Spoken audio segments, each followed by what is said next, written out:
I'm going to tell you some important information about the state of Washington, D.C. tourism for later summer and fall of 2020.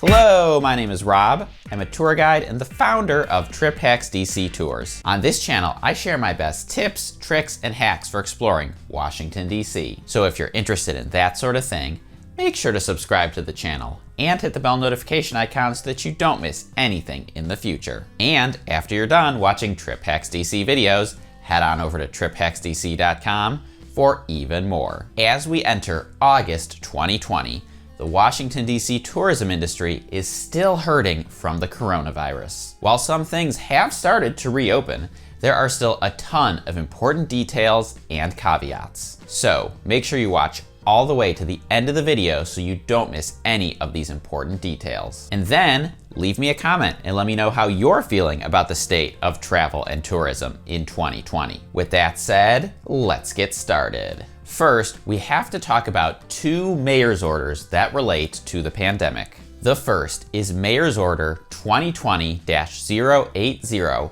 which stipulates that face masks are required anytime outside the home. Now, there are some small exceptions, like if you're eating at a restaurant, then you are allowed to take it off when your food arrives, but when you're entering the restaurant and interacting with your server, it has to stay on. Mask orders have become common in a lot of places recently, so this one is not really surprising or unique. The next is Mayor's Order 2020-081, which is a requirement for 14-day quarantine if you're traveling to DC from a high-risk area. High risk in the order is defined as a state where the COVID case rate is 10 per 100,000 people or more. And because of the recent surge of new COVID cases, that puts a majority of US states in this category today. But obviously this can change if things improve. But just to give you a sense of scale, 1 week ago, Vermont had a case rate of 0. New York had a case rate of 6. And Florida had a case rate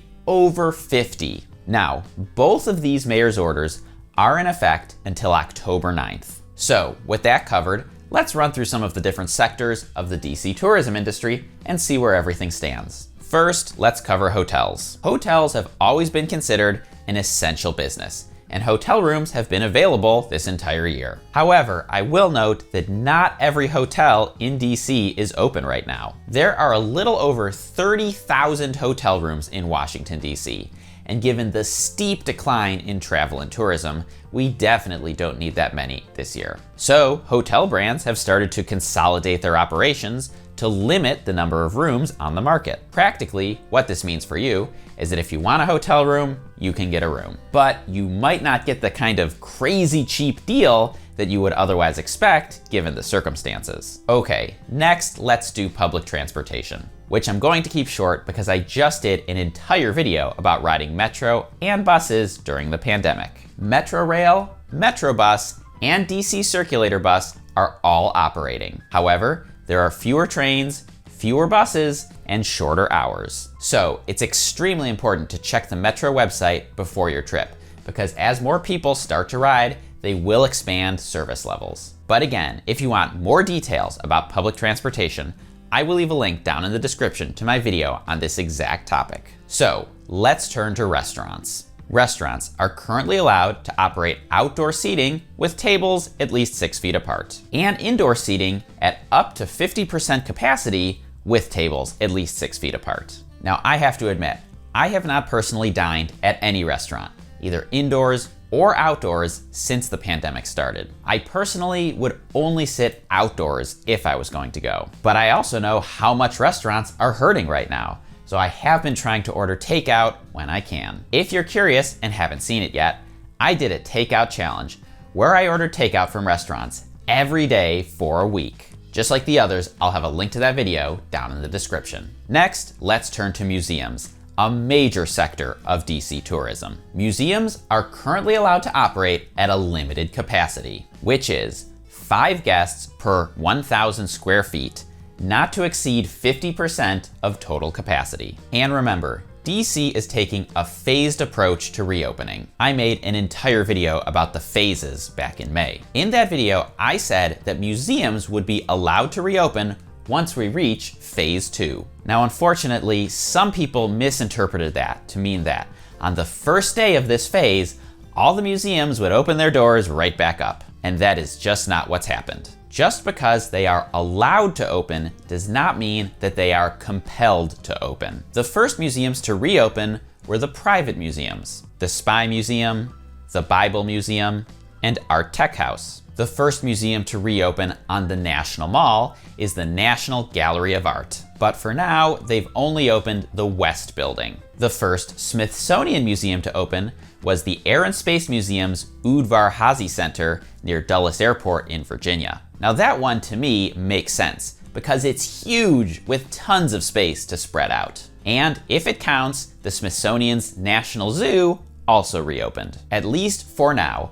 All of the other Smithsonian museums downtown and on the National Mall are still closed, with no announced date for reopening. For all of the museums that are open, they are all requiring tickets. For the private museums, like the Spy Museum, you can buy your tickets on their website just like you normally would. For the free museums, like the Udvar Hazy Center and even the zoo, you'll have to pick up a free timed pass. You can get those on the individual museum websites. And it's extremely important to do this because if you show up without a ticket or timed pass, then you won't be able to go. Okay, let's switch over to the other big sector of DC tourism, the federal sites. As I documented in a video back in June, the monuments and memorials are all open.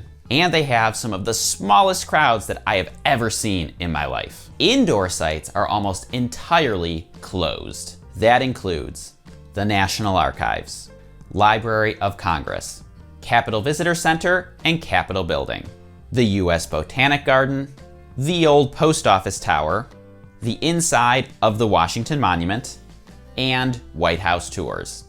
If I had to guess, I would probably say the order that these places will reopen will be the opposite of how crowded and busy they typically are. The Washington Monument and Old Post Office Tower, which both require elevator rides, will probably not reopen until there's a vaccine. And White House tours, for hopefully obvious reasons, will probably also not reopen until there's a vaccine. Lastly, let's look at the other entertainment options. As you probably know, Major League Sports are coming back. The only one that's being played here is baseball. Home games are taking place at Nationals Park, but no spectators are allowed at any MLB games this year. So where they're being played doesn't really matter that much for your experience. The Kennedy Center canceled most of its performances in 2020, but is hopeful they can bring a few back by the end of the year. Orchestra performances could resume as early as December, and opera is redesigning its space so that what's normally the stage will become seating for spectators,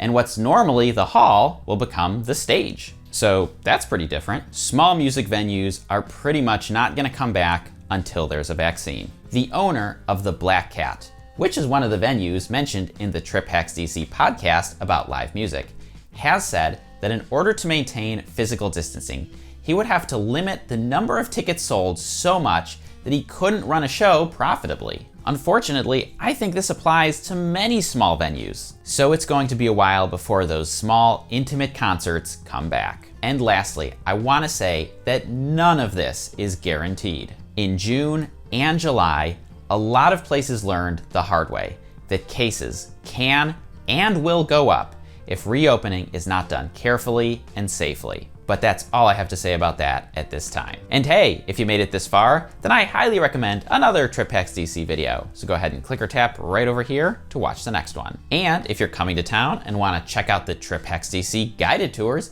you can click or tap on the Capitol Dome on the left side of my head. That'll send you right over to triphacksdc.com where you can see all of the tours that we offer. Enjoy your trip!